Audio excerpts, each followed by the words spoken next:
Bienvenue dans l'inconnu. Le premier podcast où l'identité de l'invité est inconnue. C'est le podcast qui décolle les étiquettes sociales et ne se pose pas la question de ce que tu fais et se focalise sur qui tu es. Je vous invite à découvrir avec moi l'histoire d'un inconnu, un héros, une héroïne du quotidien, source d'inspiration. T'es prêt? Je te donnerai des fruits secs pour manger. Yes, pour me redonner de l'énergie. Exactement. Bon, je suis très content d'être avec toi aujourd'hui. Merci beaucoup de me recevoir pour partir dans l'inconnu. C'est un plaisir. Tu sais qu'on va garder ton identité et ton métier activité secret durant notre échange pour redonner du sens Bien sûr. et mettre le qui es-tu avant le que fais-tu. Pour commencer, j'aimerais savoir comment tu vas. Mais écoute, je vais parfaitement bien. On sort d'une période de vacances qui était bien remplie et dont on a bien profité. Et donc voilà, on est reparti pour une année de boulot, mais c'est pas du boulot, ça devient du plaisir. Donc Ok. à partir de là, on va bien. Donc, Et puis quand on a nos proches qui vont bien, après le reste, ça doit suivre. Ok, donc, tout va bien. Oui, parfaitement bien. Toi aussi? Moi, écoute, oui, ça va. C'est un retour, plein de projets, plein de beaux invités que j'ai rencontrés, et toi aujourd'hui. Donc écoute, tout va bien. Est-ce que tu peux nous dire où nous sommes, sans trop en dévoiler? Alors nous sommes dans une entreprise familiale qui a été fondée il y a longtemps, pris dans les années 90, et qui est sur Marseille, on peut le dire, parce qu'on est à Marseille, qui se développe, qui a tendance à vouloir développer, qui est jeune, qui est dynamique et qui a envie de perdurer. Alors c'est une entreprise familiale à laquelle on tient énormément et donc on veut la transmettre à nos descendants et si possible que eux aussi fassent la même chose derrière. On Ok. est proche de nos employés et on a envie de perdurer dans ce sens. Tu as donné quand même pas mal d'indices là. Oui. Ouais. Mais j'ai essayé d'être très flou quand même. Ok, je vais voir ce que je peux faire au montage avec. On va partir au hasard de la discussion. Oui. Et pour partir au hasard de la discussion, soit je te laisse choisir un dé, soit je te laisse en prendre un au hasard dans la besace que je vais te tendre. Je vais en prendre un au hasard. T'en prends un au hasard, allez vas-y. Est-ce que la couleur te va? Oui, c'est un peu flashy, mais c'est bien. Un peu trop flashy? Non, ça va. Non, Ok. J'aime bien ça. C'est une nouvelle série D, effectivement, il y en a quelques-uns qui flashent. On a 6 thématiques. Avant de tirer le dé, est-ce que tu veux que je te dise les thématiques ou tu pars directement au hasard de la discussion? Bon, je peux partir au hasard de la discussion. Eh ben, je t'en prie, tire le dé. 5. Le handicap. Je vais commencer par une question très large. Pour toi, qu'est-ce que le handicap? Oui, c'est effectivement une question large. Et à mon avis, je vais te faire des réponses assez larges aussi.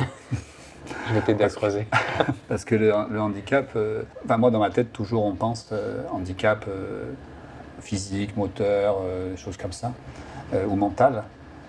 Parce que le handicap, c'est à ça qu'on pense d'abord. Et puis ensuite, on s'aperçoit, en connaissant les gens et en ayant un peu d'historique, que le handicap, il peut être partout. Il peut être sur des gens tout normaux, tout comme on pense normal. Et puis derrière, on va découvrir que il y a une faille, il y a quelque chose. Et c'est intéressant de justement discuter sur ce genre de choses. C'est un peu plus ça qui m'intéresse dans le handicap. Voilà. Du coup, on vit avec un handicap ou est-ce que les gens sont handicapés? Moi, je pense qu'on vit avec un handicap. Ok. Je pense qu'on a tous un handicap. On vit avec et on essaye de l'expulser, j'allais dire, de corriger cet handicap le plus possible. Ok. Toi, t'en as un? Ah oui, sûrement. Mais oui, j'en ai un handicap. Alors, on ne va pas dire que c'est des défauts, les handicaps, mais c'est quelque chose qui peut te permettre de bloquer sur quelque chose. Tu peux être handicapé de la communication, par exemple. C'est-à-dire que tu as du mal à discuter avec les gens ou être proche des uns et des autres. Je n'ai pas cet handicap-là, mais c'est un exemple d'handicap. Mais je peux avoir d'autres handicaps qui... Attends, qu'est-ce que j'ai comme handicap? Moi, je ne suis même pas sûr de savoir, tu vois, donc ce serait compliqué. Mais j'y réfléchirai, je te dirai peut-être tout à l'heure. Si jamais ça devient, tu me redis. Exactement. Est-ce que tu peux... On va repartir sur une deuxième thématique. D'accord. 4. La famille. J'aime bien. Qu'est-ce qu'on doit aux générations futures? Tout autant qu'aux générations anciennes. Ok.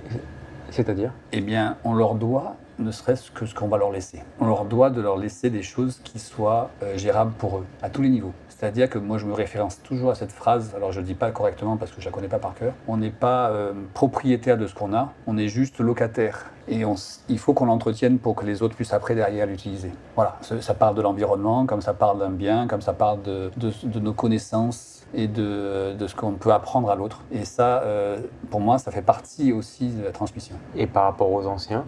Alors tout autant. Tout autant? Tout autant parce qu'on s'aperçoit, justement, à l'âge à laquelle on a, que sans eux, on n'est rien et qu'on apprend encore beaucoup de choses de ce qu'on a eu d'eux, qu'on s'aperçoit qu'ils nous ont donné beaucoup et qu'on doit respecter énormément ce qu'ils ont conquis, ce qu'ils ont construit, ce qu'ils ont transmis. Voilà. Okay. Transmis dans l'éducation, dans le savoir-être, dans la bienveillance. Voilà, pas que des transmissions de bien.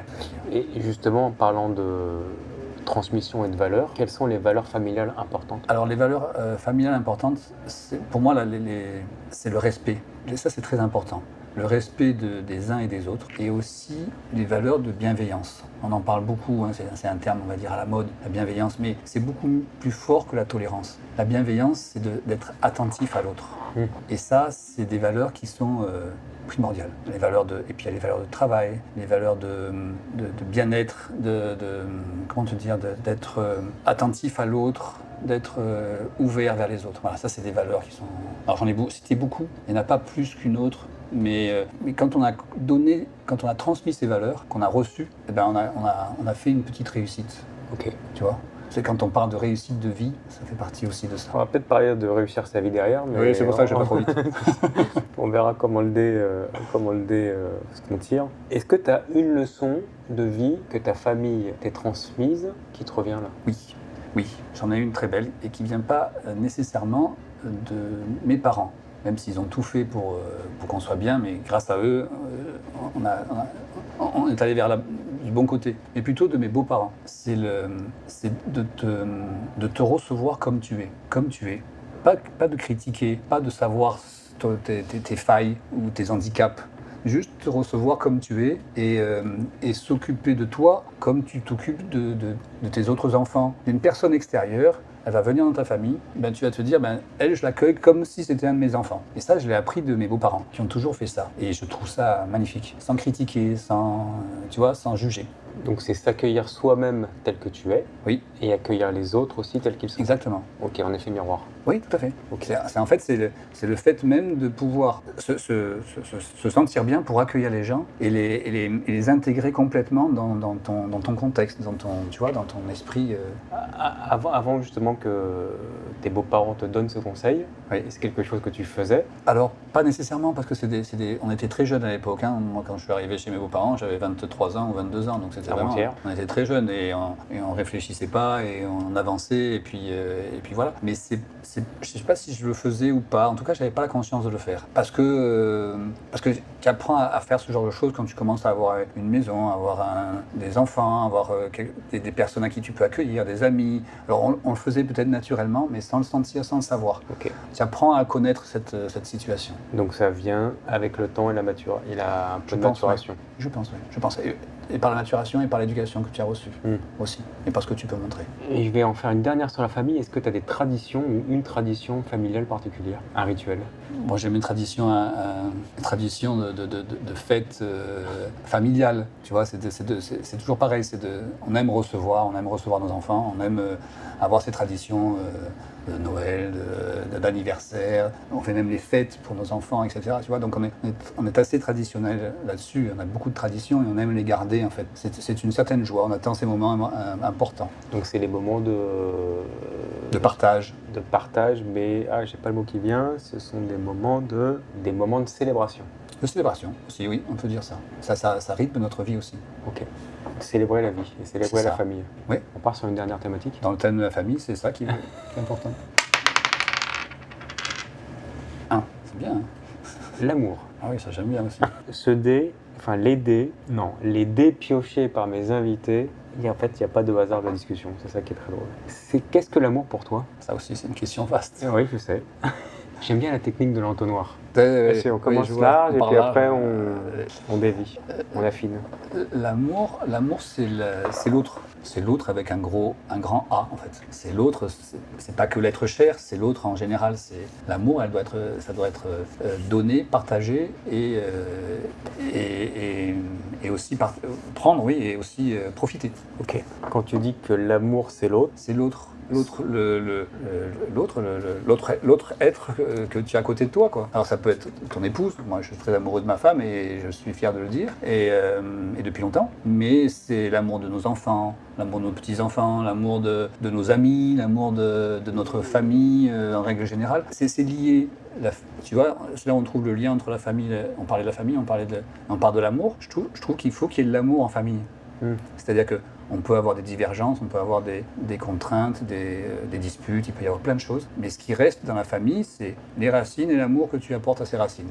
Et comme de l'eau que tu apportes à un arbre. C'est l'un sans l'autre, tu ne peux pas avoir de fruits. et comment tu le déclines de manière dans la vie de tous les jours, cet amour? Eh bien, on revient à la bienveillance, en étant attentif à l'autre, en étant attentionné, en étant à écouter. Tu vois, je descends tous les jours dire bonjour à mes collaborateurs. J'aime ça. J'aime donner ce petit sentiment d'amour que j'ai pour eux. Alors on va pas, c'est nul de dire je t'aime, tu vois, on ne dit pas je t'aime, on ne dit plus, ou on le dit difficilement parce qu'on est pudique. Mais c'est un brin d'amour que tu donnes aux autres en les écoutant, en discutant avec eux. Je trouve plaisir à prendre des nouvelles d'eux, à ce qu'ils prennent des nouvelles de moi. Et je trouve que ça, c'est un échange qui est génial. Et c'est pas que pour les personnes qui travaillent dans l'usine, mais c'est les personnes qui m'entourent, qui travaillent avec moi, mais aussi à l'extérieur, des amis ou de la famille.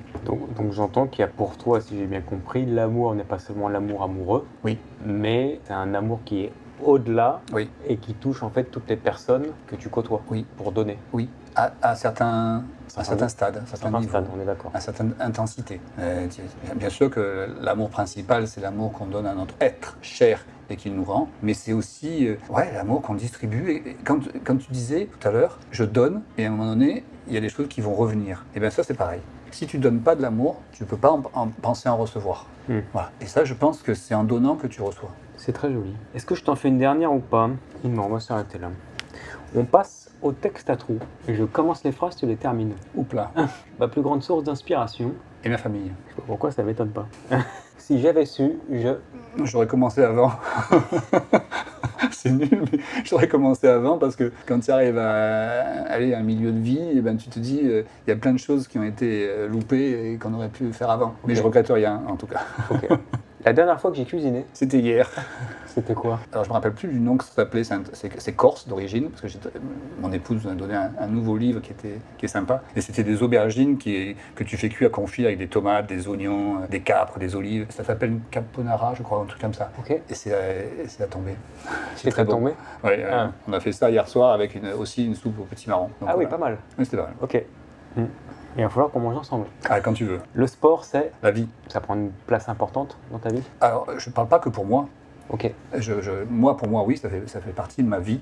Comme l'amour fait partie de ma vie, le sport fait partie de ma vie aussi, parce que j'aime ça et je trouve que c'est indispensable. Mais ça devrait être indispensable pour tout le monde. Enfin, pas indispensable, mais ça devrait être utilisé pour tout le monde. On est tellement bien quand on fait du sport et ça rend tellement l'esprit, le corps en meilleure santé que le sport, c'est la vie. C'est pour ça que le sport, c'est vraiment la vie. Ok. Je pense que la société devrait davantage valoriser. Bonne question, ça. Il y a tellement de choses qu'il faudrait qu'ils valorisent. La société, elle devrait valoriser les personnes qui se lèvent tôt.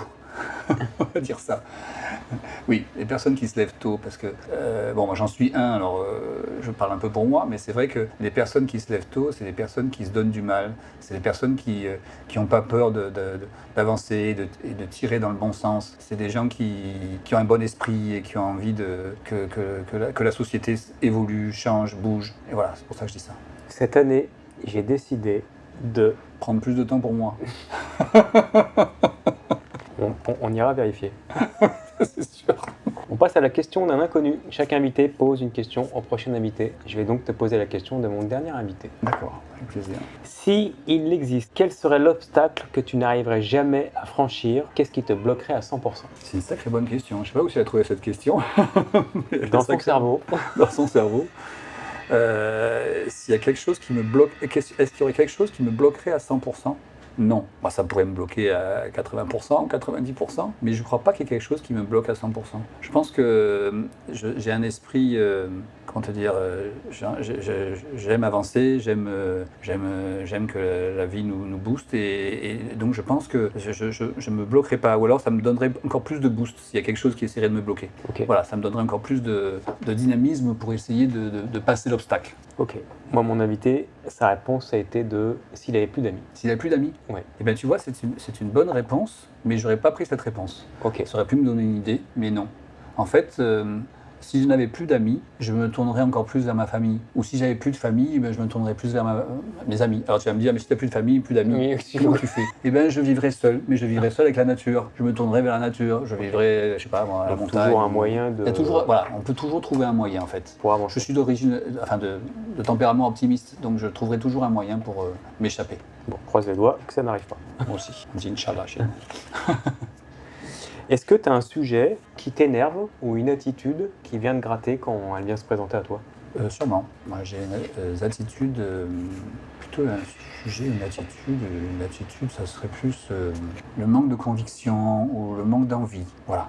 Moi, quand il y a quelqu'un qui me dit je suis fatigué, j'ai plus envie, j'ai envie de lui dire eh ben, essaie d'avoir envie d'avoir envie. Tu sais, c'était la chanson Merci, de Johnny. Johnny. Eh ben, c'est ça en fait. C'est bête, hein, mais c'est de dire mais attends, mais donnons-nous les moyens d'avoir envie. Pourquoi on n'a plus envie? Pourquoi on n'a plus la niaque? Pourquoi on n'a plus le moral, etc. C'est parce que on peut ne pas être bien. Hein. Comme tu dis tout à l'heure, on a tous nos handicaps et nos failles. Donc on peut avoir un coup de mou, on peut être pas bien à un moment donné. Je dis pas ça, le contraire. Mais se remotiver ou se donner envie, on peut le trouver par le sport, par l'envie de nature, par tout ça. Toi, ça t'arrive des fois? Oui. Mais c'est quoi justement tes tricks? Alors, le sport, la nature? Ouais, mais Est-ce que aussi t'as autre chose? en te reconnectant, en te disant mais putain, qu'est-ce qui me manque? C'est magnifique ce que j'ai. J'ai tout ce qu'il faut, j'ai une belle famille, j'ai des beaux enfants, tout le monde est en bonne santé, etc. On peut pas se plaindre. On peut pas se dire qu'on est morose ou pas bien. Ok, allez, on repart, et puis des choses qui sont matérielles, c'est pas grave. Donc une reconnexion à soi. C'est ça. Ok. Oui, je crois. Oui. Pour une reconnexion à soi pour retrouver les points importants qui te lient à tout tes ça. points cardinaux. Ouais. Pour reprendre l'expression d'une de mes invitées qui disait « Je ne veux pas d'une vie en demi-molle ». Ouais, c'est marrant de dire ça. Ça me fait un peu penser à ce manque de niaque en fait. Oui, l'envie d'avoir envie, oui. l'envie. Oui. Je ne veux pas d'une vie de demi-molle. C'est très joli, je le ressortirai. Mais souvent, quand je vois des jeunes qui me disent je suis fatigué, je leur dis mais non, à ton âge, tu ne peux pas être fatigué. C'est pas possible. Alors je rigole en disant ça parce que tu peux avoir un coup de mou et tu peux être fatigué à un moment donné. Mais je dis non, avec l'âge que tu as, la santé que tu n'es pas malade, tu n'es pas fatigué, tu n'es pas handicapé, et ben tu dois avoir envie, quoi. Tu dois avoir non, allez, bouge. Ouais. Il y a peut-être un handicap psychologique là, non? Oui, il y a un handicap psychologique, mais c'est pareil, un handicap ça se surmonte. Quand on voit tous ceux qui sont handicapés moteurs ou qui n'ont pas de jambes, pas de bras pour pouvoir faire ce qu'on fait nous, et qu'ils arrivent à faire des choses incroyables, quand toi tu as un peu un handicap moral, surmonte-le, quoi, c'est pas grand-chose. C'est là où tu peux te poser des questions en te disant mais attends, qu'est-ce que j'ai moi vraiment? Merci pour ce beau retour. Avant de partir, s'il te reste quelques jours, quelques mois avant de mourir, je te le souhaite le plus longtemps possible, qu'est-ce que tu ne souhaites pas regretter? Qu'est-ce que tu aimerais faire? Avant de mourir? Ouais. Alors, j'aimerais... Il y a des choses que j'aimerais faire physiquement, c'est-à-dire faire des voyages, ça c'est très bien, parce que c'est des choses qu'on ne fait pas ou peu, donc c'est des choses que j'aimerais faire et que j'aimerais instaurer. J'aimerais continuer, aller jusqu'au bout pour transmettre, on parlait tout à l'heure de ça, de transmettre nos valeurs à nos enfants et nos petits-enfants. Okay. Voilà. J'aimerais vivre longtemps pour qu'ils puissent avoir les expériences, acquérir les expériences, qu'on puisse leur donner cette expérience-là, se donner cette historique-là qu'on a reçue et qu'on veut continuer à transmettre. Voilà. Comment tu le fais justement aujourd'hui? En fait, tu le fais naturellement, tu le fais en montrant. En fait, tu le fais en étant toi, en te questionnant, en te disant mais comment je peux être plus attentif à lui, comment on peut faire pour qu'il soit mieux, comment on peut faire pour qu'ils aient pas de soucis le moins possible, matériel, etc. Voilà, comment on peut donner tout ça, quoi. Tu vois. Donc c'est une introspection et de la bienveillance envers les autres. C'est ça. Au jour le jour. Au jour le jour. Mais en fait, on le fait naturellement. Hein. On ne fait pas tout bien, hein, attention, hein, loin de là. C'est qui on je mets mon épouse avec moi pour ça. Mais c'est vrai qu'on essaye d'être nous-mêmes. En étant nous-mêmes, on essaye de transmettre avec les valeurs qu'on a, c'est des valeurs, enfin quand tu parles de valeurs, c'est des valeurs, pour moi les valeurs c'est un socle, c'est un socle, et ces valeurs-là, enfin, tu es sur ce socle de valeurs et tu tires ce que tu aimes avec l'amour, tout l'amour que tu veux donner sur ce socle de valeurs. Ok. Bon, moi, quand je t'entends parler, là, je vois ce socle qui est mouvant aussi de génération en génération. Tout à fait. Pour les embarquer les jeunes générations sur ce socle. Ce socle, il est immense. Ils viennent de toutes les générations qui étaient avant nous et qui nous ont donné tout leur amour pour qu'on continue à faire ce qu'on fait.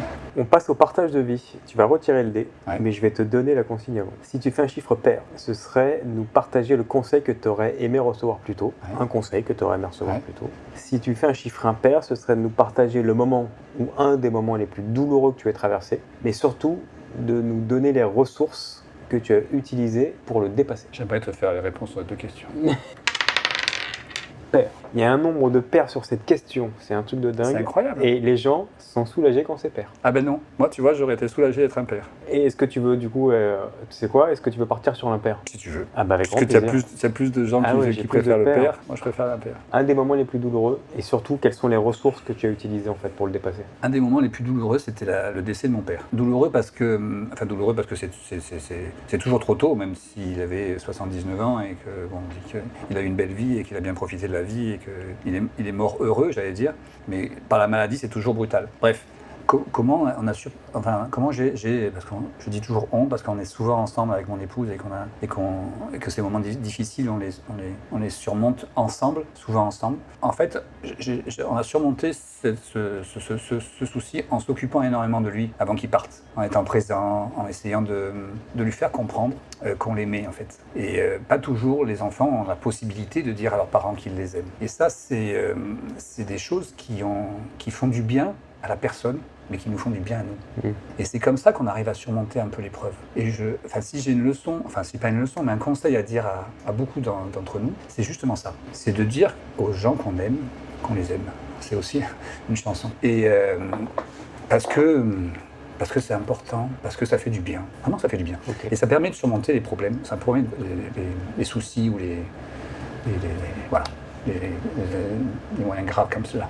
Donc dire je t'aime.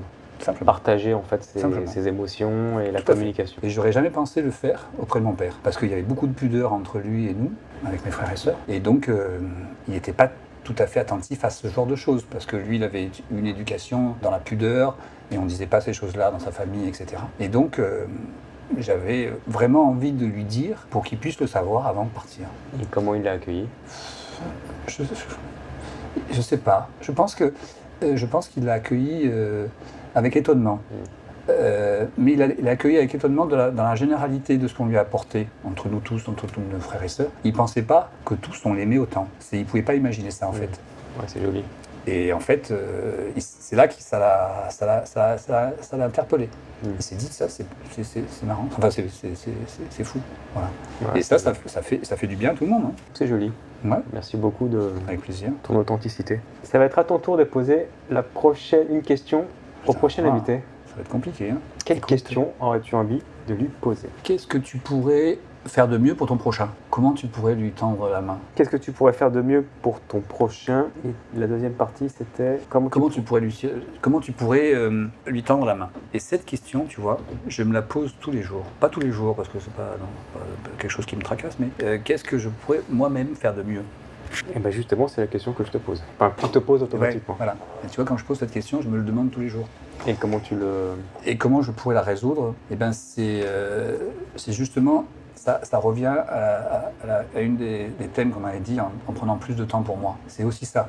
C'est de donner un peu plus de temps pour moi et donner aussi pour les autres. Bah, c'est aider quelqu'un qui est dans le besoin, ou c'est de peut-être faire du bénévolat, tu vois, ou d'apprendre des choses aux gens qui peuvent pas ou qui ne connaissent pas. Donc c'est donner son temps? C'est donner un peu de son temps, oui. Son expérience, son expertise à des personnes qui en ont besoin. Qui en ont besoin. Okay. Mais en prenant d'abord du temps pour soi. Oui, parce qu'il faut que ça s'organise, quoi. Tu vois, il faut l'organiser pour pouvoir. Il faut se recharger pour pouvoir donner de l'énergie. Ouais. Mais tu vois, rien que le fait que de motiver des gens pour venir courir, c'est donner du temps, mais c'est hyper satisfaisant. Donc en fait, encore une fois, tu fais plaisir à quelqu'un, mais tu te fais plaisir. C'est ça qu'il faut qu'on arrive à faire comprendre aux gens en général, c'est que en faisant plaisir, on se fait plaisir. En tirant un peu l'autre vers le haut, on se fait plaisir. Et on a des super résultats. On passe au titre de l'épisode. Ce sont mes invités qui choisissent le titre de notre épisode. Quel titre souhaites-tu? J'ai réfléchi à cette chose, enfin ce titre, depuis le début de l'interview. Il en est venu plusieurs et je trouve que celle qui ressort le plus de notre interview, c'est l'amour de l'autre, avec un A majuscule dans l'autre et dans l'amour. L'amour de l'autre, ce sera le titre de notre épisode. Super. On passe à la dernière question. Mais la dernière question de cet épisode est de répondre à la plus grande inconnue de celui-ci. Qui est Alors je dois dire qui je suis ou je dois... Libre à toi. Il y a tout un panel de présentations possibles. Ah oui, il y a plein de différentes réponses. Plein de différentes réponses. Je fais une aparté, j'ai des prénoms nom de famille, j'ai des prénoms fonctions, j'ai des prénoms non fonctions, j'ai que des prénoms. Voilà. Il y en a qui citent les entreprises, il y en a qui citent pas les entreprises. Enfin, c'est libre en fait. Oui, je comprends. Écoute, moi je peux juste dire mon prénom parce que je trouve que ça parlera à beaucoup de monde et puis le son de ma voix, peut-être ça, les gens m'en connaîtront. Mais je suis Franck et je suis. Alors je n'ai pas particulièrement envie de parler de ma fonction mais j'ai une fonction qui me permet d'avoir cette écoute et cette proximité vis-à-vis des autres. Okay. Voilà. Et ça c'est un peu ce qui me caractérise. On va dire ça. Alors, tu as quand même abordé ta fonction au tout début de l'épisode. C'est pas une fonction, c'était un état. C'est-à-dire que j'étais actionnaire, je suis actionnaire d'une entreprise, mais je n'ai pas parlé de ma fonction en elle-même. C'est vrai, ok. Voilà. Mais écoute pas. Mais, pas de problème. Bon, je vais voir comment... Oui, comment tu peux la faire sauter.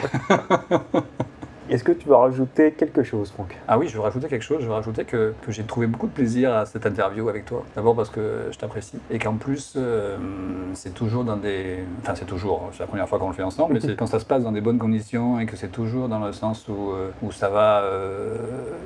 c'est attentionné, c'est bien fait, c'est agréable, on passe un bon moment. Il n'y a pas de contraintes, on n'est pas stressé, on n'est pas... Tu vois. Et ça, c'est un plaisir. J'ai trouvé beaucoup de plaisir. J'ai pas l'habitude de faire ce genre de choses. Alors, ça m'est arrivé de parler sur notre activité, sur ce qu'on fait, mais pas vraiment sur moi ou sur ma vie ou ma vie de famille ou ma vie au travail. Mais et donc ça, c'est agréable. Bon. C'est bien. Plaisir partagé. Bravo. Je te remercie. Merci à toi, Franck. Merci bien. On est bon pour toi? On est plus? Ouais, je crois, mais je sais pas. Après, non, c'est à toi de me dire. C'est toi qui me diras si le résultat est bon. Non, mais si tu veux rajouter quelque chose, sinon on est plus. Non, on est bien. Parfait. Merci Franck pour notre échange dans l'inconnu où le bonheur est parfois caché. J'espère que vous avez tout autant apprécié que moi mon échange avec Franck. N'hésitez pas à nous suivre sur les réseaux sociaux. Je vous invite à partager, commenter. Je vous dis à la semaine prochaine, même jour, même heure. Merci Franck. Merci à toi. Et n'hésitez pas à faire l'exercice, c'est sympa.